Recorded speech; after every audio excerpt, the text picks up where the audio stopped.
সংশোধনী আইন বাতিলের দাবিতে শুক্রবার 13ই ফেব্রুয়ারি পার্সোনাল লো বর্ডের আহ্বানে স্থানীয়ভাবে রাজ্যের বিভিন্ন মসজিদে পালিত হয় মানববন্ধন কর্মসূচি।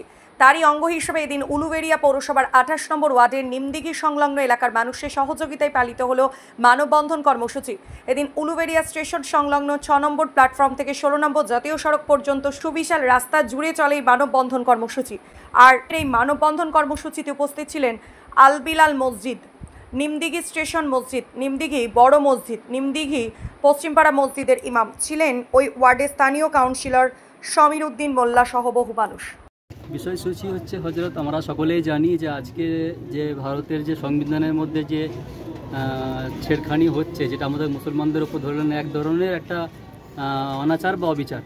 আমরা সেটাকে চাই যে এটা সত্যিকারে যেভাবে পুনরায় আমাদের একটা সিস্টেম ছিল যেটা 1913 সাল থেকে শুরু করে আর 2013 সাল পর্যন্ত ডক্টর মনমোহন সিং স্যারের আমলে যে একটা সুন্দরভাবে সুষ্ঠুভাবে আমাদের যে একটা সংবিধান ছিল ওয়াকফ মুসলিম পার্সোনাল ল বোর্ড নিয়ে, সেই আইনটা যেন বহাল থাকে, কোনোভাবে যেন চেঞ্জিং না আসে, সেটার জন্য আপনাদেরকে আমাদের সরকারের কাছে এটা আমাদের অনুরোধ বা রিকোয়েস্ট। আজকে কর্মসূচি মুসলিম পার্সোনাল ল বোর্ডের তরফ থেকে আমাদেরকে বলা হয়েছে মানববন্ধন বা হিউম্যান চেন করার জন্য।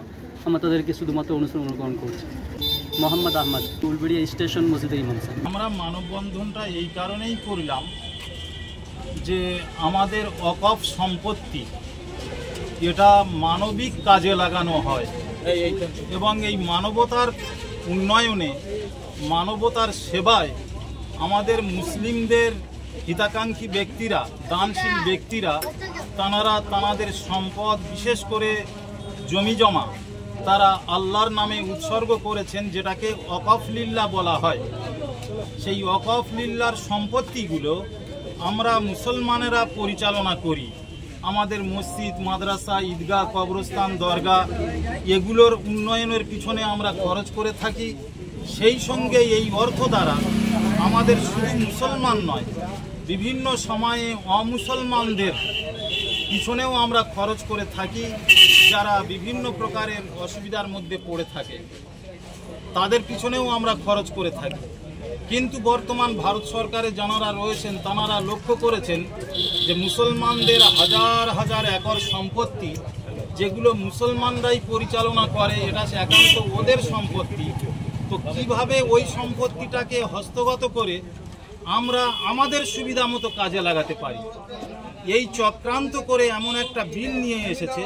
সেই বিলটা পাশ করানোর সময় দুঃখের সঙ্গে বলতে হয় একজনও সংখ্যালঘু মন্ত্রী বা সংখ্যালঘু মানুষ ছিল না ওই পার্লামেন্টে, যে যাদের মতামতটা পর্যন্ত নেওয়া হয়েছে।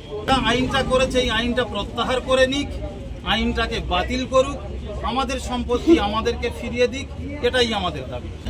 মানববন্ধন মূলত এই উদ্দেশ্যে। আমার নাম ইলিয়াস মোল্লা, হাওড়া জেলার অন্তর্গত নিমদিঘি পশ্চিমপাড়া জামে মসজিদের পেশি।